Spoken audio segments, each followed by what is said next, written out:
ফেনীর বন্যা পরিস্থিতির উন্নতি হচ্ছে, তবে পানি কমার সঙ্গে সঙ্গে দৃশ্যমান হচ্ছে ক্ষতচিহ্ন। অসহায় দিন কাটছে দুর্গতদের। পানি নামতে থাকায় নিজ বাড়িতে ফিরতে শুরু করেছে আশ্রয়কেন্দ্রে থাকা মানুষরা। তবে বেশিরভাগেরই ঘরে ফেরার মতো অবস্থা নেই। ছাগলনাইয়া সদর ও দাগনভূঞার ১১২ গ্রামের অধিকাংশ ঘরবাড়ি পানিতে তলিয়ে থেকে নষ্ট হয়ে গেছে। এখনও বিদ্যুৎ বিচ্ছিন্ন বেশ কয়েকটি এলাকা। এদিকে মুহুরী, কুহুয়া ও সিলোনিয়া নদীর ৩৬টি অংশে ভাঙন দেখা দিয়েছে। সেগুলো মেরামতে দ্রুত ব্যবস্থা নেওয়ার কথা জানিয়েছেন পানি উন্নয়ন বোর্ড।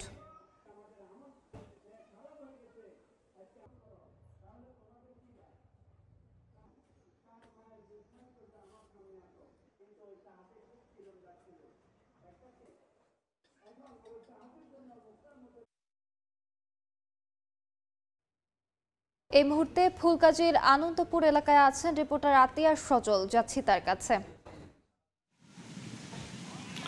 টানা বর্ষণ এবং ভারতের উজান থেকে নেমে আসা যে পাহাড়ি ঢল, সে পাহাড়ি ঢলের পানি তোড়ে গত ৭ জুলাই ফেনীতে যে মুহুরী নদী এবং কহুয়া সিলোনিয়া নদীর বন্যা নিয়ন্ত্রণ বাঁধের প্রায় ৩৬টা স্থানে ভেঙেছিল। সে ভাঙা স্থান দিয়ে যে পানি প্রবেশ সেটি কিন্তু অব্যাহত ছিল এবং পানি কিছুটা কমতে শুরু করেছিল গত বৃহস্পতিবার থেকে।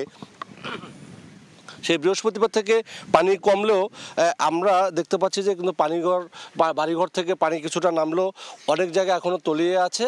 আমরা এই মুহূর্তে রয়েছি ফেনীর ফুলগাজী উপজেলার দক্ষিণ আনন্দপুর গ্রামের দুলাগাজী বাড়ির সামনের একটি সড়ক দেখতে পাচ্ছেন। এটি হচ্ছে এই ৩-৪টি গ্রামের ফেনী জেলার সাথে এবং ফুলগাজী উপজেলার সাথে তাদের প্রধান যোগাযোগের মাধ্যম, সেটি কিন্তু এই রাস্তাটি ভেঙে গেছে এবং পুরোপুরি এই ৩-৪টি গ্রামের মানুষ অনেকটা যোগাযোগ বিচ্ছিন্ন বলা চলে এবং তারা দাবি জানিয়েছেন এই ধরনের সড়ক যাতে দ্রুত সচল করে তাদের চলাচলের উপযোগী করে। শুধু এই জায়গাটিতে নয়, এই বন্যার ফলে যে পানি যদিও নামতে শুরু করেছে, কিন্তু ইতিমধ্যে বন্যার পানি যে ক্ষতি করে গিয়েছে তা আসলে অপূরণীয়।